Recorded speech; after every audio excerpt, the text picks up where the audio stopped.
मेरी जो तरक्की की राह में रुकावट है ना, वो ये फ्यूल ही है।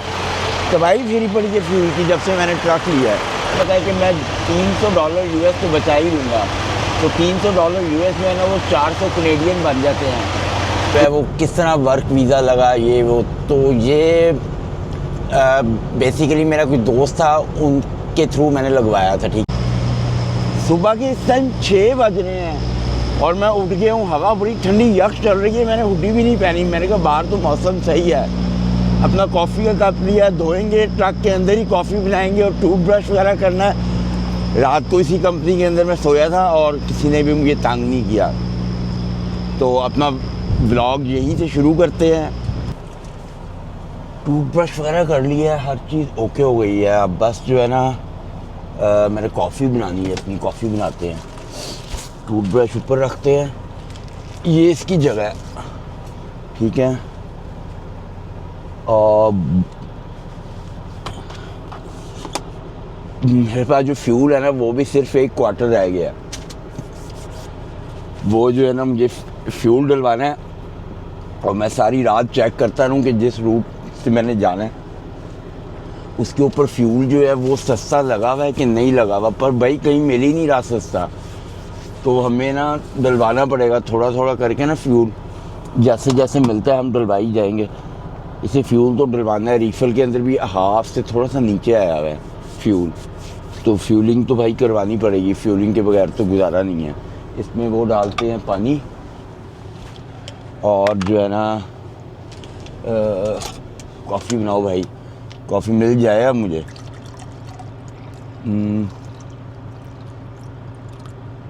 इतना बहुत है पानी, इसलिए कि ज़्यादा पानी जो है ना वो फिर मेरे कप जो है वो अंदर घुसता नहीं है। इसको लगाते हैं यहाँ पे, हाँ ये घुस जाएगा टेढ़ा करके। और मैंने कॉफ़ी जो है ना मुझे ढूंढनी पड़ेगी, इसलिए कि मैं जो है ना बड़ी देर के बाद बनाने लगूँ। नेविगेशन भी साथ साथ चलाता हूँ मैं। चल भाई कॉफ़ी मिल जाए मुझे फटाफट। मैंने सारी चीज़ें रखी तो संभाल की होती है। नेविगेशन में देख रहा हूँ कि ये जो है ना थोड़ा टाइम लेता है। अगर इसको क्या हुआ, इसको चल रहा, चलो खुद ही सही हो जाएगा। नहीं चल रहा, स्टक हो गया। कॉफ़ी जो थी ना, मेरी पक्की बात है मेरी यहाँ पे होनी चाहिए इस बैग के अंदर। यार ये बैग उन्होंने छेड़ा ऐसा है कि वो सेट ही नहीं हो रहा पर्दे। ये है, मिल गई, देखा मैंने वो कहा ना कॉफ़ी मेरी ये है। और जो है ना, और ये क्या है, ओके ये तो नहीं, कुछ और चीज़ें हैं। मैंने यहाँ पे काफ़ी चीज़ें रखी हुई हैं अपनी। और ये चम्मच चाहिए,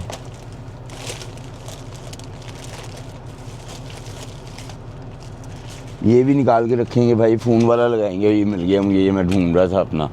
इसको इधर रखते हैं, इसको भी लगाते हैं कहीं ना कहीं। ये मैं ढूंढ रहा था, ये मिल ही नहीं रहा था। मैं समझा मैं पुराने ट्रक में भूल आया। मैं टकरी था इसके चक्करों में। ओके ये टाइयाँ भी हैं मेरे पास, ये भी भाई ट्रक के उधर रखो। ये मुझे चाहिए होती हैं। किधर रखूँ, इधर रख देते हैं। इधर ये ना इन वेल्पों के पास रखते हैं या इधर रखते हैं। पानी देखते हैं गर्म हुआ है कि नहीं। नहीं हुआ, अभी और होगा। बुक चल गई है, बुक को ऑन करते हैं और निकलते हैं बस। अब टाइम ज़्यादा ज़ाया नहीं करना हमने। मैं स्लीप बताऊं कितनी देर की ले चुका हूँ, पूरे टाइम की ली है।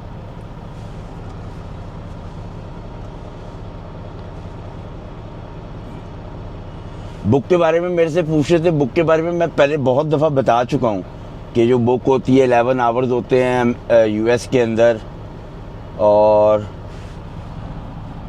11 आवर्स होते हैं यूएस के अंदर। और पहले जो 8 घंटे होते हैं उसमें आधे घंटे की ब्रेक। आप पहले 8 घंटे आते हैं और आप जब 8 घंटों के अंदर कहीं पे भी आधे घंटे की ब्रेक ले लोगे, जो बाकी 3 घंटे आते हैं वो आ जाते हैं। और जो कनाडा है, कनाडा के अंदर 13 घंटे की ड्राइव होती है और पूरे 13 घंटे आप बगैर ब्रेक श्रेक के चला सकते हो, ठीक है। और जो है ना क्या कहते हैं, यूएस में 10 घंटे की स्लीपें होती हैं, बस याद ध्यान में रख लो। और टोटल शिफ्ट जो होती है वो 14 आवर्स की यूएस में होती है ऑन ड्यूटी, और ड्राइव 11 घंटे की ड्राइव होती है और 3 घंटे की ऑन ड्यूटी होती है। और कनाडा में 13 घंटे की ड्राइव होती है और 2 घंटे की ऑन ड्यूटी, 3 घंटे की ऑन ड्यूटी। वहाँ पे भी ऐसे ही है, मतलब वहाँ पे ड्राइविंग आवर्स 2 एक्स्ट्रा हैं आपके पास कनाडा के अंदर, और यहाँ पे 11 घंटे, वहाँ पे 13 घंटे। बाकी ऑलमोस्ट सब सेम है, मगर ये जो बाकी थोड़ी थोड़ी होती है ना, जैसे स्प्लिट एक फंक्शन होता है इसके अंदर, उसमें आप 3 घंटे और 7 घंटे करके अपनी स्लीप पूरी कर सकते हो, 2 घंटे या 8 घंटे करके पूरी कर सकते हो। वो थोड़ा जब आप ड्राइव करना शुरू करते हो तो ये थोड़ी थोड़ी चीज़ें फिर आपको पता चलती हैं। ये मुझे भी इतनी जल्दी पता नहीं चली थी ये क्या चीज़ें हैं, ये भी अब जाके इसका सही इस्तेमाल मुझे पता चला। पहले मुझे इसका सही कोई इस्तेमाल नहीं पता था, ये बात बाय पूछ के पढ़ के फिर किताबों से, तो ये फिर पता चला मुझे। बस मेरा ये सेट हो गया है। अब कॉफ़ी बनाते हैं।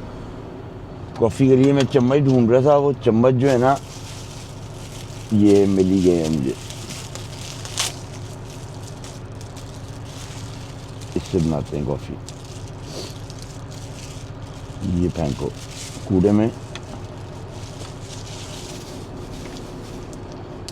ये दालचीनी पड़ी है, मैं थोड़ी सी दालचीनी भी सम टाइम डाल लेता होता हूँ कॉफ़ी के अंदर ना, वो बहुत थोड़ी सी डालते हैं, इस दफ़ा डाल ही लेते हैं। हम नज़र जो आ गई है तो डाल लो, इसे फ्लेवर स्ट्रांग होता है, मगर बहुत थोड़ी डालते हैं दालचीनी ना। अगर ज़्यादा डाली ना तो फिर वो पी कोई नहीं जानी, फिर तबीयत ही साफ़ हो जानी है। कॉफ़ी मेरी बिल्कुल भी नीचे नहीं गिरनी चाहिए। बस ट्रक मेरा इतना नीट एंड क्लीन है ना, इसको फेंको और चम्मच ही निकाल लो भाई, इससे पहले कि मैं कॉफ़ी नीचे गिरा दूँ। बाद में साफ़ करते फिर हम, बस बहुत है इतनी। चम्मच को फेंको, हमें नहीं चाहिए। कॉफ़ी मैंने इधर ही रखनी है, इसलिए कि इस बैग में ना वाइब्रेशन की वजह से खुल जाती है। वो भी डालते हैं, दालचीनी भी पहले इसको रखो। ये मैंने अपनी चीज़ें रखी हुई हैं इधर, सारी चीज़ें उन्होंने मेरी चेक की हैं, मगर कोई नहीं, अच्छी बात है, करें। थोड़ा सा मैंने दालचीनी का टुकड़ा डालना है, हल्का सा।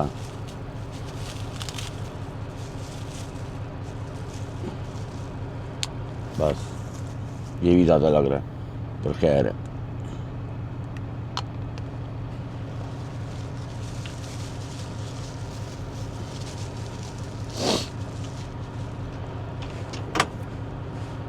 बिस्मिल्लाह पढ़ते हैं और अपनी ड्राइव शुरू करते हैं और निकलते हैं बस यहाँ से। और आगे किसी लव के गैस स्टेशन पे रुकेंगे ब्रेक के लिए ना, तो फिर कॉफ़ी वगैरह ले लेंगे। तो अभी बिस्मिल्लाह पढ़ते हैं और निकलते हैं बस यहाँ से। फ्यूलिंग के लिए रुका हूँ, मेरी ब्रेक भी ड्यू थी। फ्यूल लगा हुआ तो काफ़ी महंगा है, $5.35 का लगा हुआ है, पर मेरे पास कोई चॉइस नहीं है, मेरा क्वार्टर रह गया था फ्यूल। मेरी जो तरक्की की राह में रुकावट है ना, वो ये फ्यूल ही है। तबाही फिरी पड़ी है फ्यूल की जब से मैंने ट्रक लिया है। पहले $3 पर सेंट होता था पर गैलन, $5 $5.5 पे चला गया। थोड़ा सी डला है अभी, और जो है ना बिल देखना कितना बनेगा। मैंने डैफ भी डलवाना है, मेरा डैफ भी कम है, रीफर भी आधे से नीचे आया हुआ है, और कंटिन्यूस पे आपको पता वो लगा हुआ है, तो वो डीजल बड़ा खाता है। मेरा ख्याल है कि कम से कम भी $1200 का पड़ना है फ्यूल। मैं पूरा सोच रहा हूँ डलवा ही ना, मैं चांस लेता हूँ इससे कि यहाँ पे $5.35 का लगा है, शायद मे भी मुझे आगे से थोड़ा सस्ता मिल जाए। तो मैं क्या करूँगा, 120-25 गैलन डलवा के निकलवा लेता हूँ, और जो है ना फिर आगे से जाके देखेंगे। तो इसे जहाँ से भी सस्ता मिला ना डलवा लेंगे। लग तो नहीं रहा आगे से कहीं से सस्ता मिलना है, महंगा ही मिलना है वैसे, मगर ये भी कोई सस्ता नहीं है। तो देखते हैं 100 गैलन 110-20 गैलन डलवाते हैं, और उसके बाद कॉफ़ी लेते हैं। शीशे तो मेरे ऑलरेडी क्लीन है, तो आगे जाएंगे। आगे रास्ते में ना, इससे कि मैं जहाँ पे जा रहा हूँ ना फ्लोरिडा स्टेट है और मियामी है उसकी सिटी ना, बहुत ही पॉपुलर है। मेरी लास्ट डिलीवरी वहीं पे ही है, तो आगे इलाका भी सारे ही गर्म आएगा। ये तो फिर भी थोड़ी थोड़ी हल्की हल्की ठंड है, यहाँ पे हवा ठंडी चल रही है, मगर आगे जो है ना गर्मी शुरू हो जानी है फुल तेज़। फ्लोरिडा मशहूर है गर्मी के लिए, और मियामी जो उसकी सिटी है ना वो तो ऑलरेडी मशहूर है। देख लो यार फ्यूल ज़्यादा, अभी 70 गैलन हुए हैं, 30-35 गैलन और डलवा लेते हैं, उसके बाद आगे से देखेंगे। $600 का डलवा लेते हैं, उसके बाद आगे कहीं से सस्ता मिला ना फिर डलवा लेंगे। ऐसे ही हमने $50 जमा करके अमीर होना है, और जैकपॉट कोई नहीं लगने लगा हमारा। तो देखते हैं कितने का डलता है ये टोटल। मैंने ज़्यादा नहीं डलवाया, मैंने 1 से 2-3 गैलन डलवाया अपने ट्रक के अंदर। जल इसमें 100 जाना था, मगर अब रास्ते में से जो है ना कहीं और से डलवा लेंगे जहाँ पे नीचे लगा होगा। इसलिए कि अगर पूरे ट्रिप के अंदर मैं सस्ता फ्यूल डलवाता रहूँगा ना तो मैं, मुझे पक्का पता है कि मैं $300 US तो बचा ही लूँगा। तो $300 US में है ना वो 400 कैनेडियन बन जाते हैं। तो ये ह्यूज रकम होती है। फ्यूल के अंदर सारी पैसे बचाते हैं जितने भी ऑनर ऑपरेटर होते हैं ना। तो मैं तो जब कंपनी का चलाता था, जब भी बिल्कुल सस्ता फ्यूल डलवाने की कोशिश करता था, कभी भी मैं ये नहीं करता था कि महंगी जगह से डलवा लूँ। मुझे ये शुरू से आदत पड़ी है कि मैं फ्यूलिंग में ना कोशिश करता था कंपनी का भी जो है ना कि जितना भी मैं बचत कर सकूँ तो वो मैं करूँ। तो वो मेरे काम आई है अब ये, तो मुझे कोई दिक्कत नहीं हो रही, इसलिए कि मैं यूज़ टू हूँ, मैं सस्ता ही फ्यूल डलवाता हूँ हमेशा। तो कोई नहीं, अपना डेफ और रीफर मैंने फुल करा लेने हैं, इसमें मैंने कोई चार्ज नहीं छोड़ना, इसलिए कि वो कंटिन्यू उस पर रीफर लगा हुआ है, वो मेरी टेंशन जो है वो ख़त्म हो जाएगी फिर। चलो ये भी डल गया, तो अभी $45 का डला है ये, इसको और फुल कर लेते हैं बस, और नहीं होगा। 48 का हो गया ये, डेफ 48 का हो गया है। वो ऑलमोस्ट 600 का डल गया था। रीफर डालते हैं, अब रीफर देखते हैं कितने का डलता है।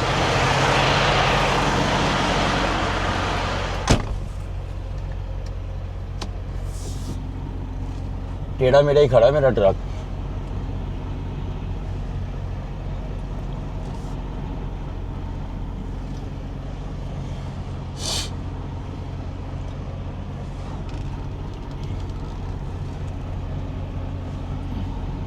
मेरे पीछे वाला बड़ा खुश हो रहा है जैसे मैंने डीजल डाल दिया, उसको नहीं पता अभी मैंने रीफर भी डालना है। इतना खुश ना हो भाई।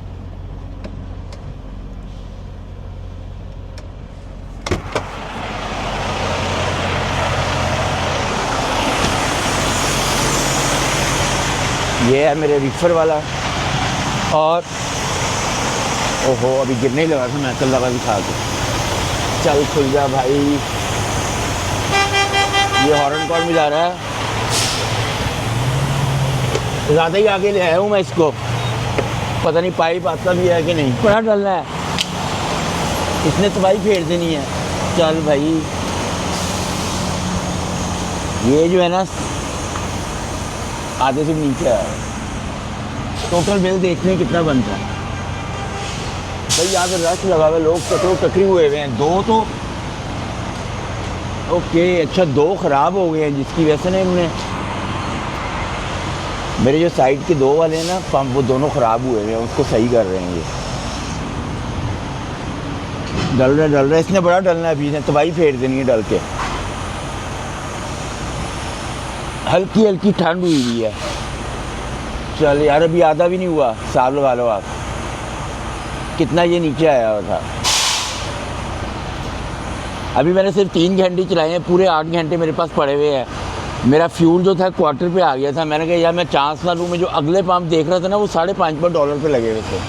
मैंने कहा यार यहाँ से गिराओ, बाद में जो रोना है तो यहीं से जलवा लो, जान छुड़ाओ।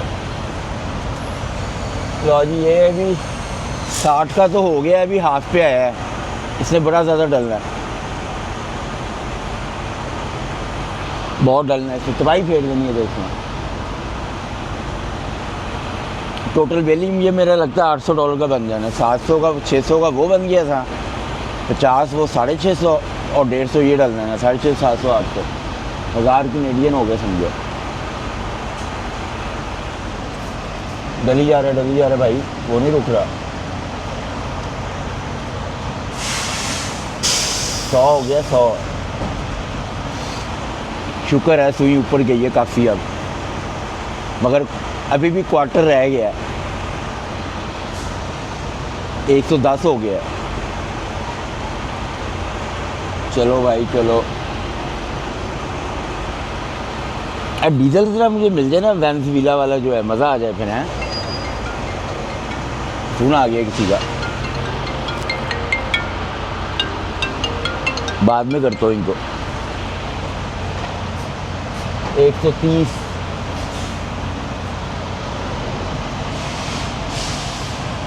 140। मैंने कहा है ना आपको 150 की डरना है इसमें।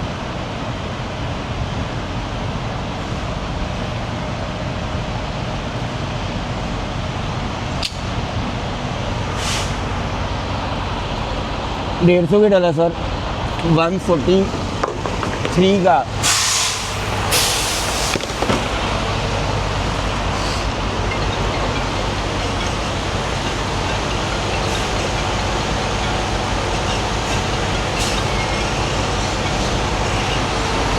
चलते हैं अंदर। अब एवरीथिंग ओके हो गई है, हर चीज़ सेट है मेरी अब। और जो फ्यूल है ना वो $740 का पड़ा है।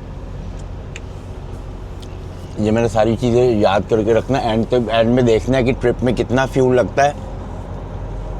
जब मैं लेके निकला था तो आधा टैंक था फ्यूल का, और अब आधे से थोड़ा सा ऊपर है। तो मेरा ख्याल है अभी तक जो है ना $500 का लग गया होगा फ्यूल। मगर एंड में हिसाब लगाएंगे कि कितने का फ्यूल लगा है। यहाँ है बाहर निकलने का रास्ता।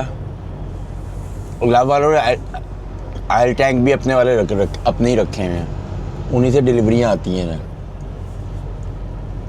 सारी पार्किंगें खाली हैं अभी, मगर जब हमने रात को पहुँचना है ना फिर देखना कोई खाली नहीं मिलनी।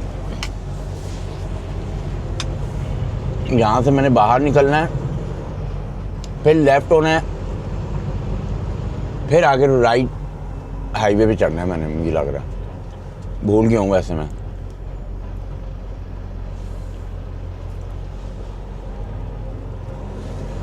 यहाँ से मुड़ो,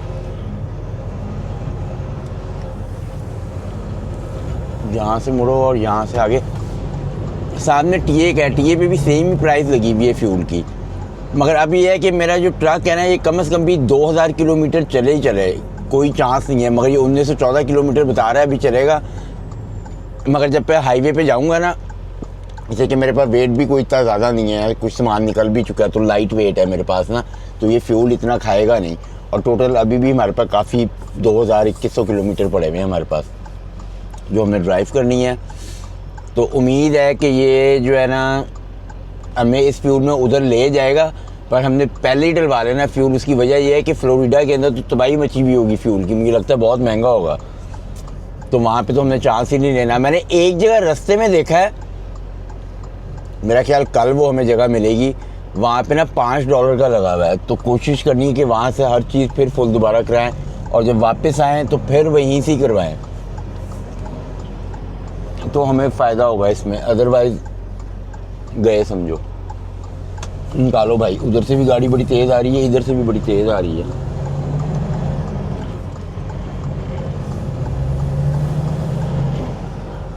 गाड़ी वाला मुझे देख के और तेज़ हो गया था, मैं कहा अच्छा बताते हैं तुझे।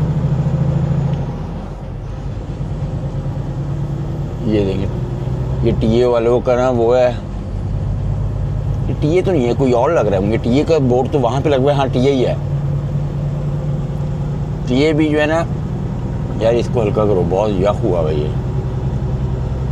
टीए भी एक कंपनी है फ्यूलिंग की है, मगर मुझे तो बिल्कुल भी पसंद नहीं है। टीए वाले बड़े ही बदतमीज़ होते हैं, मैं तो जाता ही नहीं कभी भी। पार्किंगों के भी पैसे ले लेते हैं वो ना, मेरे से कई दफ़ा लिए इन्होंने। जो लव वाले हैं ना वो सबसे बेस्ट है, ये कभी भी पार्किंग के पास होता है वो चक्कर नहीं, बस फ्री पार्किंग ही होती है इनके पास, और सर्विस भी बड़ी ज़बरदस्त होती है।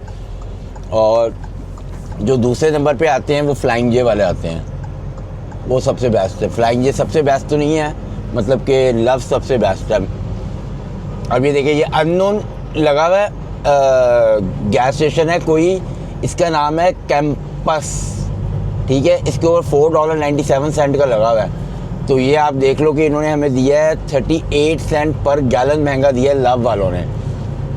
इसमें से थोड़ा सा डिस्काउंट भी दे देते हैं, बात यहीं पे आके पहुंचती है। मगर ये है कि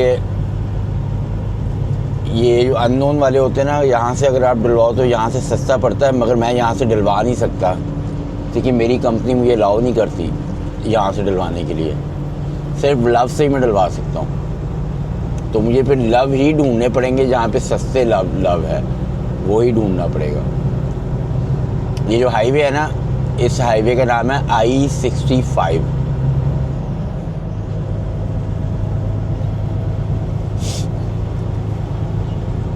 सीधे ही जाना है, मैंने सीधे ही जाना है। मौसम भी बड़ा अच्छा है।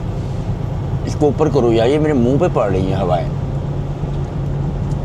यूँ मौसम भी बड़ा अच्छा है और ना आगे जाते जाएंगे गर्मी होती है। या फ्लोरिडा में, अमेरिका की सारी स्टेटों में ना सबसे जो खूबसूरत स्टेट लगती है ना, वो फ्लोरिडा ही लगती है। मगर फ्लोरिडा पता है क्या चक्कर है, वहाँ पे समर के अंदर जो है ना वो टॉर्नेडो नहीं होते, वो बहुत आते हैं, बहुत तूफ़ान आते हैं। और एक हमारे साथ ये बैड लग है कि जो हमारा ये प्री पास है वो चल नहीं रहा, उसकी दोनों ही बत्तियाँ स्टक हो चुका है। ये ना मैंने कंपनी को कॉल भी की है, तो वो कहते हैं देखते हैं हम आगे करते हैं क्या होता है। मगर इसके ख़राब होने की वजह से अब पता क्या होगा, मुझे हर स्केल के अंदर घुसना पड़ेगा। जैसे कि इससे काम तो करना नहीं, जो भी स्केल मुझे ओपन मिलेगा ना मुझे उसके अंदर जाना ही जाना है। तो ये बड़ा काम ख़राब होता है।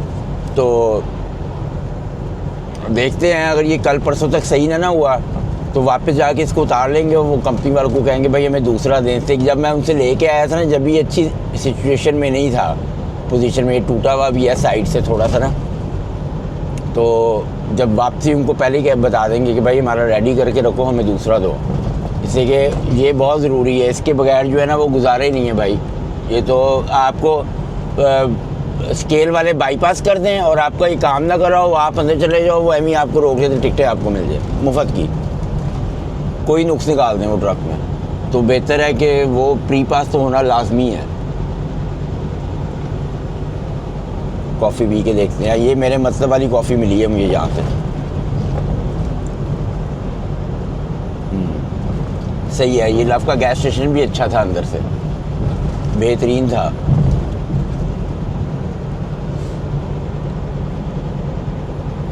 काफ़ी देर ही 157 किलोमीटर जो है ना, ये मैंने सीधे ही चलना है। और उसके बाद भी आगे जाके ना 2 हाईवे इस तरह के आने हैं जिनके ऊपर मैंने 450-400 500 किलोमीटर सीधे ही जाना है। बस अल्लाह करे कि यहाँ पे मेरी फ्यूल एवरेज अच्छी दे, इस तरह के हाईवे हों। ये ना हो कि फ्यूल ज़्यादा खाए मेरा।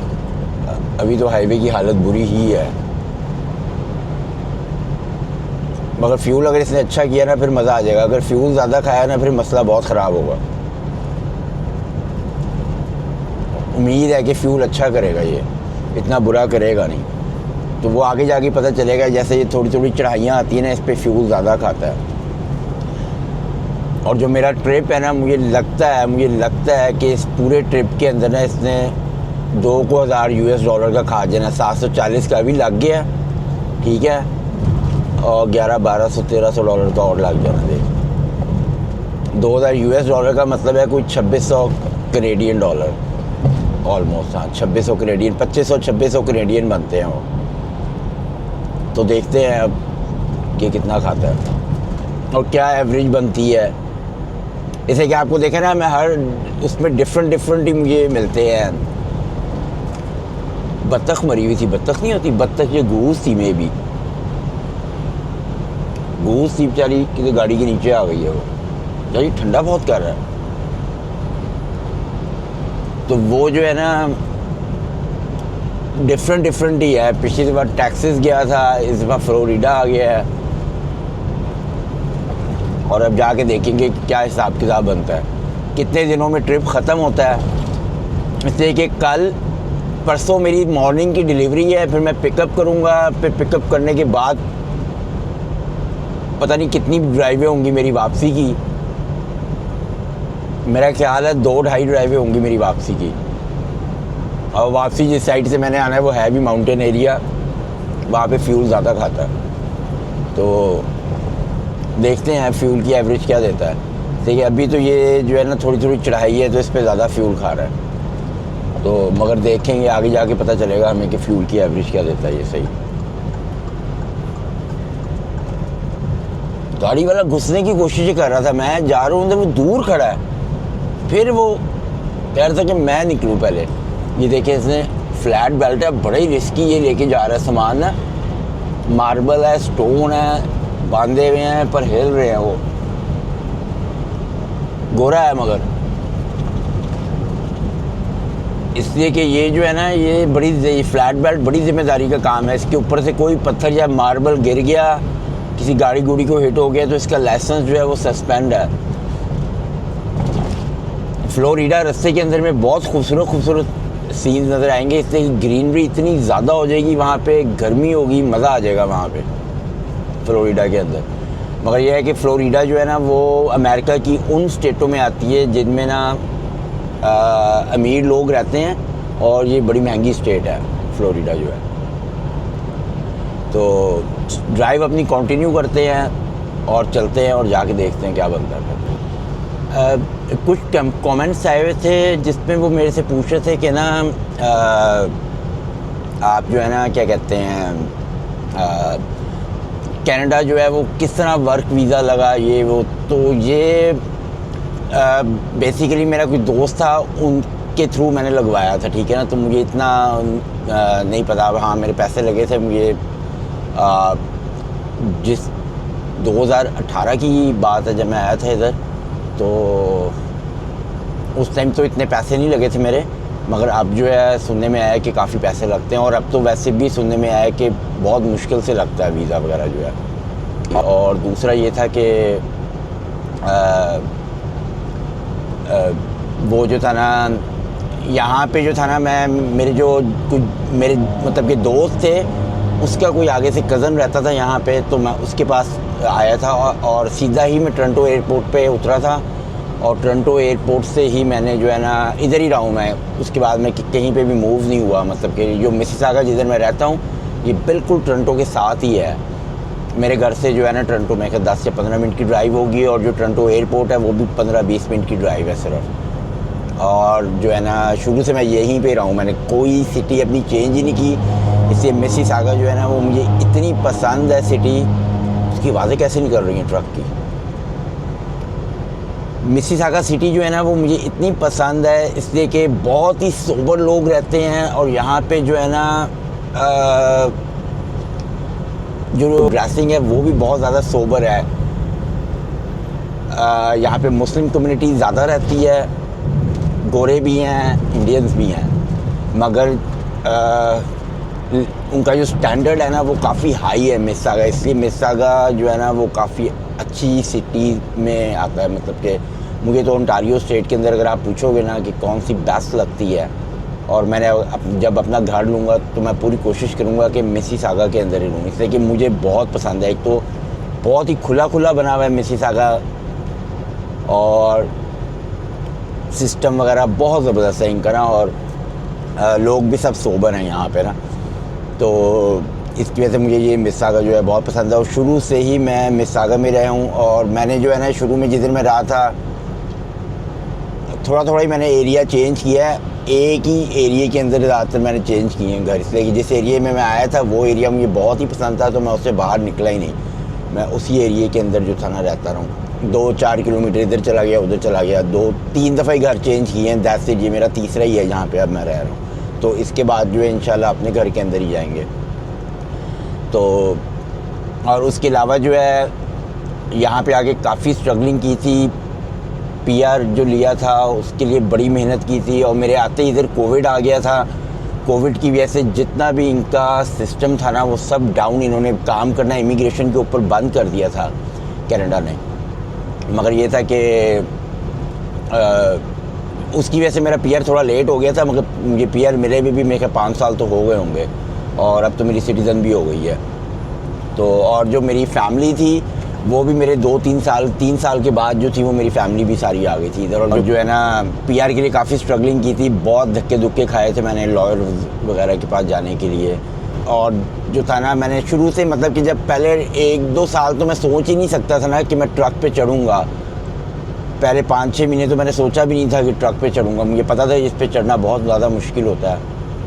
तो मगर यह है कि पहले साल गुजरने के बाद जो था ना, मैंने ट्रक के ऊपर काम करना शुरू कर दिया था। ये आप इस तरह नहीं होता कि आप आती लाइसेंस ले लो, बहुत मुश्किल काम है इसका लाइसेंस वगैरह लेना ना।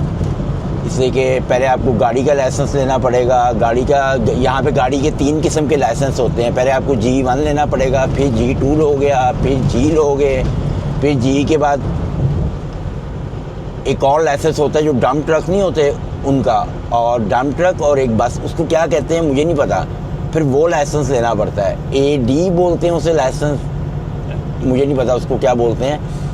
वो आया था पहले मेरे पास लाइसेंस, उसके बाद मैंने फिर AZ लाइसेंस लिया था। और जो हमारा लाइसेंस होता है ना ट्रक वाले का, ट्रकों का, इस कनाडा के अंदर इसको AZ बोला जाता है। वैसे CDL बोला जाता है इसको अमेरिका के अंदर, कमर्शियल ड्राइविंग लाइसेंस, मगर हमारे कनाडा के अंदर इसको AZ लाइसेंस बोला जाता है। तो वो AZ लाइसेंस जो था ना, मेरा ख्याल है कि मैंने कब ले लिया था, मेरा ख्याल 2021 में मैंने ले लिया था लाइसेंस। और 2021 में फिर ट्रक के ऊपर टकरी हो गया था। मैं जो था ना, मतलब कि पहले भी टकरी रहता था मैं, मतलब कि काम मैं पहले भी काफ़ी करता था जब रेस्टोरेंट में था। जब भी मैं 16 घंटे, मेरी शिफ्ट जो थी ना फ्राइडे वाले दिन, वो सुबह 6 बजे से लेकर ना रात 2 बजे तक होती थी। तो आप हिसाब लगा लो कि मैं कितने 20 घंटे, 18 घंटे, 19 घंटे में काम करता था। और मगर ये था कि बड़ा मज़ा आता था। मुझे अभी तक याद है जहाँ पे रेस्टोरेंट में मैंने काम किया है, और सारे काम किए मैंने वहाँ पे, ठीक है ना। मैं वहाँ पे बर्तन भी मैंने धोए हैं, पर मेरी जॉब तो नहीं थी बर्तन धोने की, ऑनेस्टली आपको बताऊँ। मगर क्या होता था कि ना, जो उन्होंने बर्तन धोने वाले रखे हुए थे ना, वो वीक में एक दफ़ा छुट्टी करते थे। तो जिस दिन छुट्टी करते थे ना, तो उस दिन मैं होता था और एक और लड़का होता था इंडियन। तो हमारी बारी लगती थी, आधा दिन वो धोता था बर्तन और आधा दिन मैं धोता था। कोई इतने बर्तन नहीं होते थे, और जितना मज़ा मुझे बर्तन धोने में आता था ना, आप सोच ही नहीं सकते। मैं तो कहता था भाई मुझे जो है ना परमानेंटली लगा दो बर्तन धोने पे ना। तो वो इतना आसान जॉब थी बर्तन धोने वाली। तो मगर ये था कि हम आधा दिन जो था ना बांट के धो लेते थे बर्तन। बाकी ये था रेस्टोरेंट के अंदर जो था ना, मैं कोई कुकिंग कोई नहीं करता था, ठीक है। इसलिए कुकिंग तो मुझे आती नहीं थी। मगर जो वो क्या कहते हैं उसे, शेफ़ जो होता है ना, मैं उसके साथ होता था। कई लड़के लड़कियां अंदर काम करते थे किचन के अंदर, खाली मैं नहीं होता था। मेरे साथ 2 लड़के और होते थे, 2 शेफ़ और होते थे, एक लड़की होती थी, और जो है ना मतलब काफ़ी लोग काम करते थे वहाँ पे। और बड़ा मज़ा आता था हमें काम करने का। सबकी अलग अलग जॉब थी। मगर ये था कि 1-2 महीने के बाद ना, वहाँ की जिस रेस्टोरेंट में मैं काम करता था ना, वहाँ की जो सबसे ज़्यादा सेल होने वाली चीज़ थी ना, वो बिरयानी होती थी। 2 महीने में मैंने सीख ली थी कैसे बिरयानी बनाते हैं। उसके बाद जो था ना, मैं परमानेंटली सिर्फ बिरयानी के ऊपर ही था। मैं सिर्फ बिरयानी ही बनाता था, बस दैट्स इट।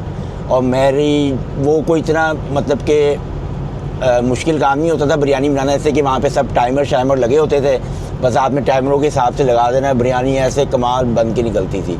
और मगर ये था कि वहाँ पे बिरयानी इतनी बिकती थी कि इतने 10-10 किलो के पॉट होते थे कि पता नहीं 12-12 किलो के, मुझे अब 100% याद नहीं है।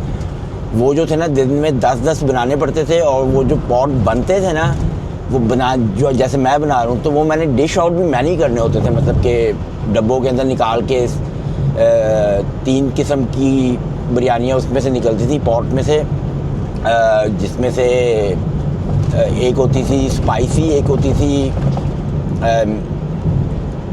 एक्स्ट्रा स्पाइसी, और एक होती थी माइल्ड। हाँ, तो और एक मीडियम, इस तरह की निकलती थी। वो मैं डब्बे बना के रख देता होता था पहले ही, कि जब रश लगे ना तो मेरे ऊपर वो ना आए। और इससे कि मेरे साथ साथ और बिरयानी भी बनानी होती थी। और उसके अलावा जो बिरयानी होती थी ना, जैसे बोनलेस बिरयानी है, वो राइस हम उसमें से लेते थे, और बोनलेस हमने अलग बनाया होता था, उसमें से डाल देते थे। ऐसे बीफ बिरयानी में होता था, और ऐसे चिकन टिक्का बिरयानी में होता था। वो सारी बिरयानी की जो हेडिक होती थी ना, वो सब मेरी होती थी हेडिक। वो मैंने बिरयानी बस काम नहीं होने देनी। और मैं इतना एक्सपर्ट हो गया था कि मैं वो अपना काम पूरा करता था, और बहुत काम करके बल्कि मैं वेला खड़ा होता था। मैं इतनी स्पीड से अपना काम कर लेता था। मगर मैंने जो था रेस्टोरेंट के अंदर 6 या 7 महीने लगाए थे, बस दैट्स इट। और उसके बाद जो है ना, मैंने वो छोड़ दी थी जॉब। इस टाइम जो है ना, मैं केंटकी में आ गया हूँ। और जो है ना, फिर दोबारा इधर जब मैं एंटर हुआ तो मुझे ट्रैफिक मिली है। अब उम्मीद है कि फिर ट्रैफिक जो है ना ख़त्म हो जाएगी। और अभी भी जो मेरे पास है ना 3.5 घंटे पड़े हुए हैं। तो कोशिश मेरी यही होगी कि मैं लव के गैस स्टेशन पे जाके मतलब कि स्लीप लूँ। उसकी वजह यह है कि उससे ये होगा कि मैं सुबह शावर वगैरह ले सकता हूँ।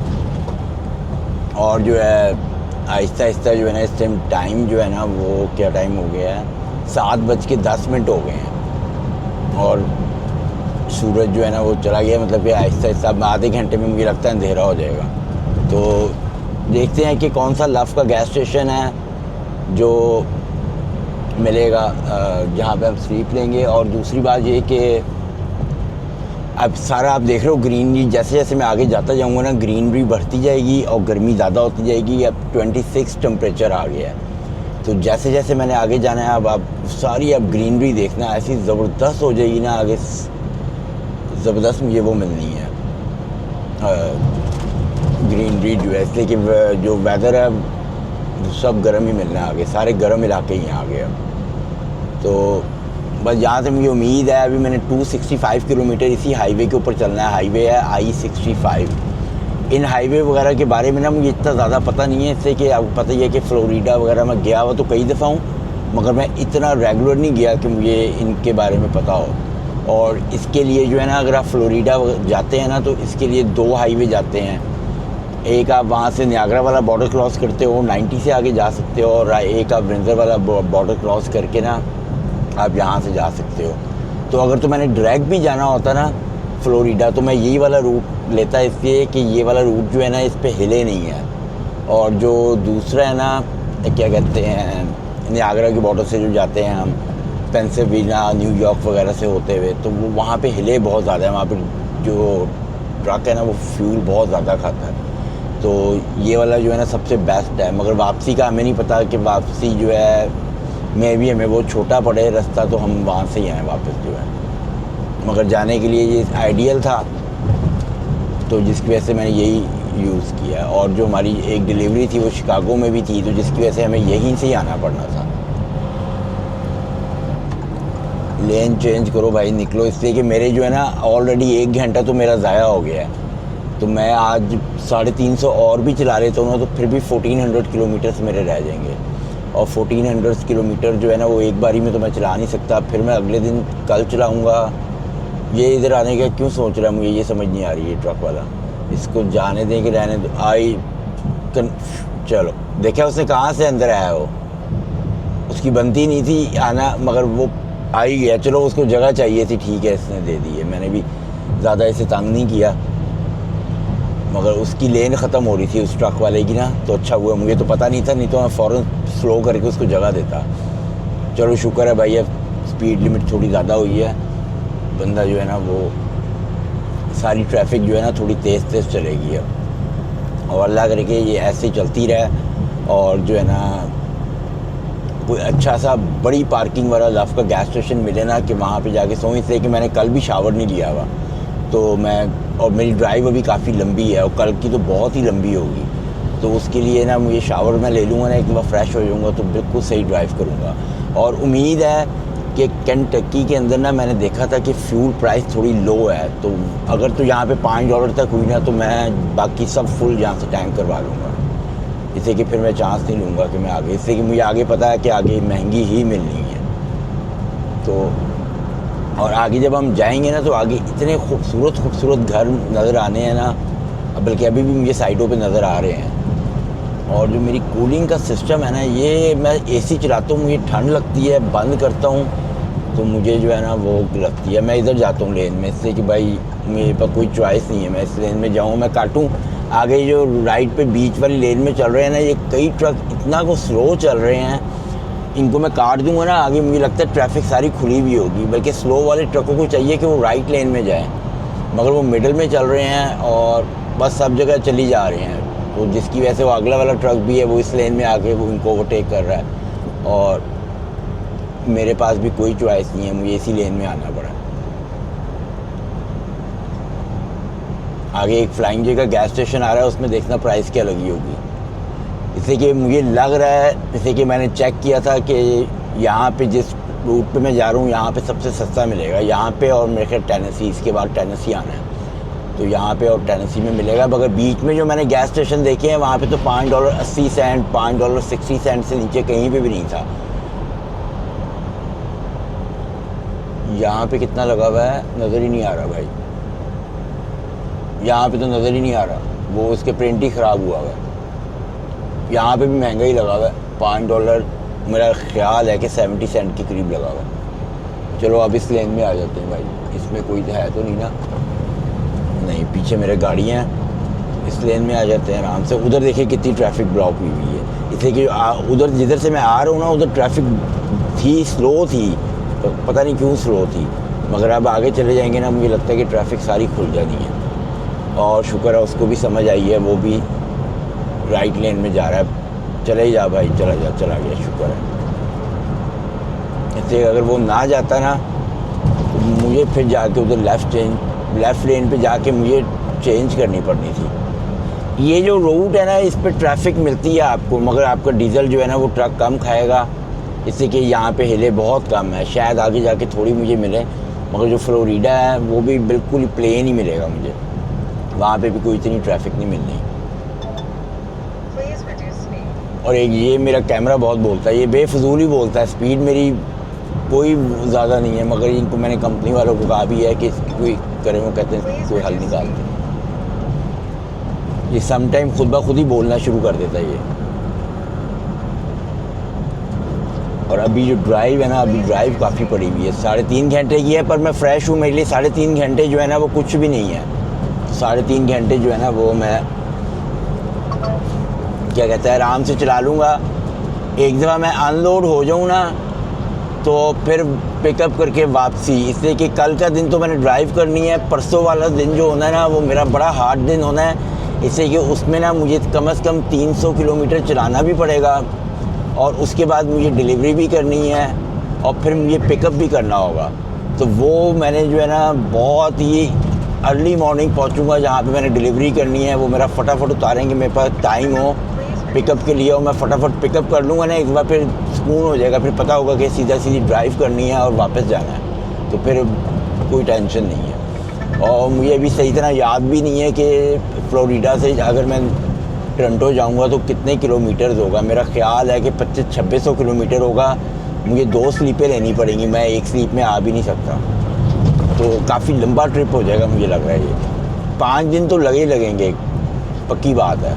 और इसी वजह से मैं जो था ना खाना भी मैं काफ़ी लेके आया हुआ था, और उम्मीद है कि इस दफ़ा खाना मेरा सारा ही ख़त्म हो जाएगा। जो मेरे पास फ्रीज़र में स्टेक्स पड़े हुए हैं ना वो भी मैंने मुका देने हैं इस दफ़ा। और भूख भी मुझे बड़ी लग रही है, पर मैं जो है ना खाने के लिए कभी भी रुकता नहीं हूँ कि रुक के खाना खाऊँ, तो मैं जब पहुँचूँगा ना मैं जब ही खाऊँगा खाना। और बस ये है कि वहाँ पे मुझे जगह मिल जाए, इससे कि मुझे जगह की बहुत टेंशन हो रही है, इससे कि मैं वहाँ पे पहुँच ही तकरीबन 12 बजे रहा हूँ। तो 12 बजे तो आपको पता है कभी किसी सूरत नहीं मिलती, और 12 बजे मैं पहुँच जाऊँगा, सुबह 10 बजे मेरी दोबारा जो है आवर्स आ जाएंगे मेरे, तो मैं पूरे 10 बजे दोबारा ड्राइव शुरू करूँगा। मगर किस तरह मुझे पार्किंग मिल गई ना तो फिर मज़ा आ जाएगा, फिर मैं आराम से सुकून से सो सकता हूँ। इसलिए कि मैं गलत पार्किंग पे लगाते हुए ना सही तरह नींद नहीं आती, बंदे को डर ही लगा रहता है कोई हिट करके ना चला जाए। इसलिए कि कुछ ड्राइवर नए भी होते हैं तो वो हिट भी कर देते हैं, ये कोई बड़ी बात नहीं है कि वो हिट हो या ना हो। तो मगर देखते हैं कि क्या सिचुएशन बनती है। अभी तो मुझे ये भी नहीं पता कि मेरा जो है 350 किलोमीटर के बाद कोई गैस स्टेशन आ रहा है कि नहीं। अगर तो 350 के बाद लव ना आ रहा हुआ तो पहले भी आ रहा होगा तो मैं पहले रुक जाऊँगा, इसलिए कि 350 से ज़्यादा तो मैं चला ही नहीं ना सकता। वो तो मेरी जो बुक है वो इजाज़त ही नहीं देती मुझे, और वो वायलेशन आ जाती है, उसमें आप कुछ भी नहीं कर सकते, बेईमानी, तो उसके अंदर करना बेवकूफ़ी होगी। टिकटें बहुत बड़ी मरी मिलती हैं, तो मैं तो कभी भी इस तरह की वायलेशंस नहीं करता। अब देखें ना आहिस्ता आहिस्ता आगे जो है ना वो खुलता जा रहा है हाईवे, और अल्लाह करे खुले मैं 2-3 घंटे जो है ना वो ज़रा तेज़ चलाऊँ। अब नज़र आएगा वो लेफ़्ट साइड पे जो है ना लव का गैस स्टेशन आ रहा है, और वहाँ पे देखते हैं फ्यूल की प्राइस क्या लगी हुई है। अगर तो वहाँ पे $5 तक हुई तो वहाँ पे रोक के भाई मैं तो डलवा लेना, फ्यूल फुल करवा लूँगा अपने सारे टैंक। जैसे कि अभी आधा टैंक है, आधा मुझे डलवाना है, तो बेहतर यही होगा कि भाई अगर तो सस्ता लगा होगा ना तो मैं डलवा लूँगा। नहीं भाई, $5.38 का लगा हुआ है यहाँ पे, तो 5.35 का तो मैं डलवा के आया हूँ, कोई फ़ायदा नहीं, आगे जाके देखेंगे। और आगे आके जैसे मैंने जाना है ना, तो ये दोनों साइडों पे खेत आना शुरू हो जाएंगे। दिन के टाइम यहाँ पे ड्राइव का मज़ा आता है इसलिए कि खूबसूरती बहुत ज़्यादा होती है। जितने भी गर्म इलाके होंगे ना, कनाडा के भी और अमेरिका के भी, वो बहुत खूबसूरत होते हैं, और जो गर्म इलाके वो ठंडे इलाके होते हैं ना, वो समर में ही जाके खूबसूरत होते हैं। उसमें जो है ना विंटर के अंदर तो भाई ठंड तबीयत साफ़ कर देती है, और हमारी तो भाई अब देख लो आपके अप्रैल का एंड आ गया है, ख़त्म ही हो गया बल्कि। और जो है ना अभी तक जो है ना कनाडा के अंदर जिस एरिया में मैं रहता हूँ वहाँ पे अभी तक ठंड थी, तो अभी भी 7-8 दिन जो है ना वो वेदर ऐसे ही बता रहे हैं, कोई ज़्यादा गर्मी नहीं बता रहे। तो अल्लाह करे कि वहाँ पे गर्मी पड़े तो मज़ा आए। फिर मैंने उधर जाना था, पर मेरे पीछे ट्रक गोली की स्पीड से आ रहा है, गोली की स्पीड से। आ जाए कोई नहीं, आ रहा है आ जाए भाई, निकल रहा है। ये जाएगा तो फिर हम अपनी राइट लेन में चले जाएंगे। आगे देख रहे हैं आप, ग्रीनरी नज़र आएगी, खूबसूरती। हल्की हल्की हिलें भी हैं, इन हिलों पे भी फ्यूल काफ़ी खाता है ये। वो पुलिस वाला भी खड़ा है, वो किसी को डक लिया पुलिस वाले ने उधर। हाँ, गाड़ी वाले को उठाया, डका है, और एक आगे से एक पीछे से। उसकी वजह पता है क्या है? वो रॉन्ग जा रहा था, वन वे जा रहा था, इसलिए उसको पकड़ लिया उन्होंने। और वन वे वालों को तो भाई छोड़ते नहीं हैं, वो कहते हैं भाई 3rd डिग्री मर्डर चार्जेस लगाते हैं ऊपर कि ना इससे कोई भी हादसा हो सकता है, और ये होता भी बहुत डेंजरस है। तो उसने सोचा होगा कि शायद मैं निकल जाऊंगा थोड़ा सा वन वे जाके, मगर ये बहुत डेंजरस होता है। ओहो, आगे भी लगता है कोई एक्सीडेंट हुआ हुआ है, ट्रैफिक बंद है, लो कर लो बात। और ये जब भी ऐसे ट्रैफिक बंद हो ना, ब्रेकें लग रही हों, अपने हेजर फ़ौरन चलाओ जैसे बाकियों ने चलाए हुए हैं, देख रहे हो आप। उसकी वजह पता है क्या है? कि पीछे से आने वाले को जो है ना वो इधर जा रहे हैं सारे, उधर एक्सीडेंट हुआ हुआ है, तो इसको इधर आने देते हैं हम। आ जाओ भाई आ जाओ, इधर भी आपको दिखाता हूँ, आगे पुलिस की गाड़ियाँ मुझे नज़र आ रही हैं, इधर एक्सीडेंट हुआ हुआ है। मैं इसलिए उस लेन में नहीं जा रहा, इसलिए कि इस लेन में रहूँगा तो वो नज़र आएगा सही एक्सीडेंट। ओहो, काफ़ी बड़ा एक्सीडेंट हुआ हुआ है, उधर भी गाड़ियाँ हैं, इधर भी पुलिस है। क्या हुआ क्या? ये देखो, ये जो है ना, ये अंदर चली गई है, अंदर घुस गई है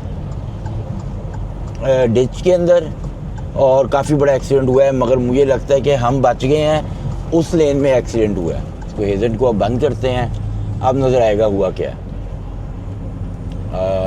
हमारी लेन में नहीं हुआ, मगर हमारी तरफ जो है ना वो पुलिस खड़ी हुई है, जिसकी वजह से ये लेन जो है ना, एम ही लोग नहीं जा रहे इस लेन के ऊपर, और कोई चक्कर नहीं है। वो देखें, मैं इस लेन में जाऊंगा, ओए हो, वो देखें वो देखें वो देखें, वो तो फायर ब्रिगेड की गाड़ी आई हुई है। और हुआ क्या है,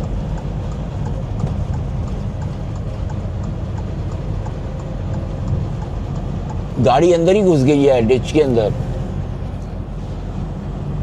कुछ सही नज़र नहीं आया, पर गाड़ी जो है ना वो डिच में घुस गई है, और काफ़ी ज़्यादा पुलिस आई हुई है।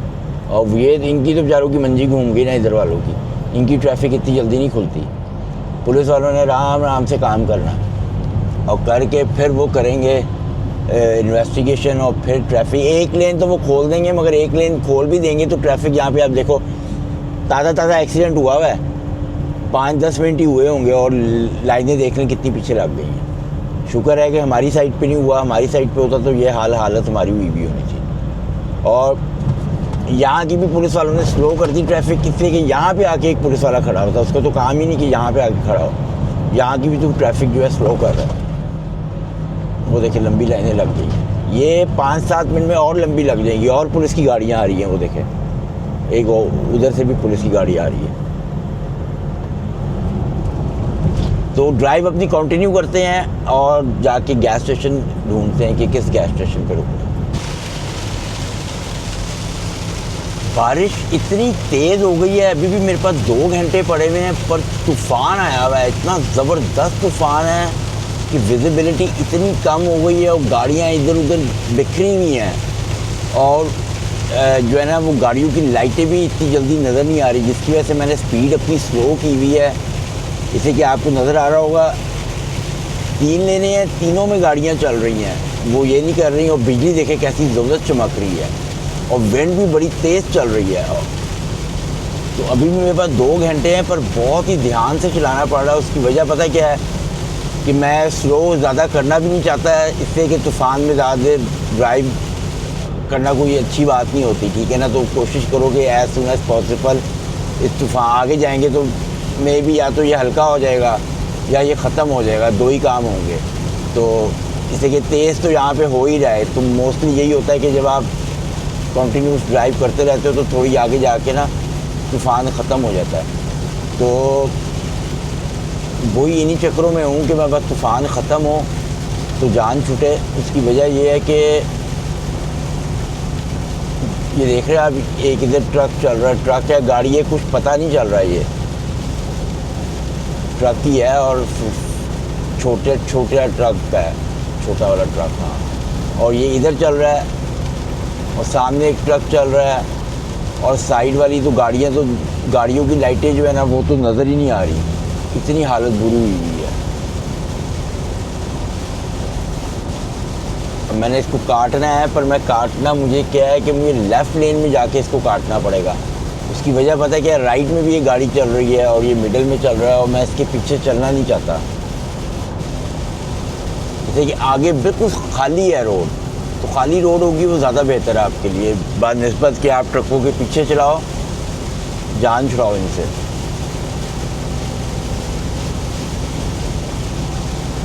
और बड़े ध्यान से चलाना पड़ा, इससे कि विजिबिलिटी आप देख रहे हो ना कितनी स्लो हुई है, कम हुई है,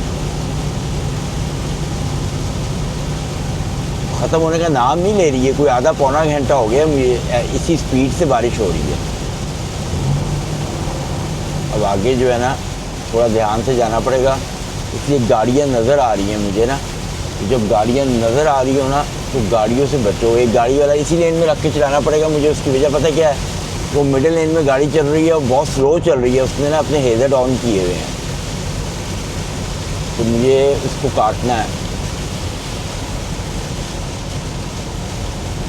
अब जो पहले ट्रक पीछे स्लो चल रहा था ना वो तेज़ हो गया, अब वो मेरे बिल्कुल साथ है।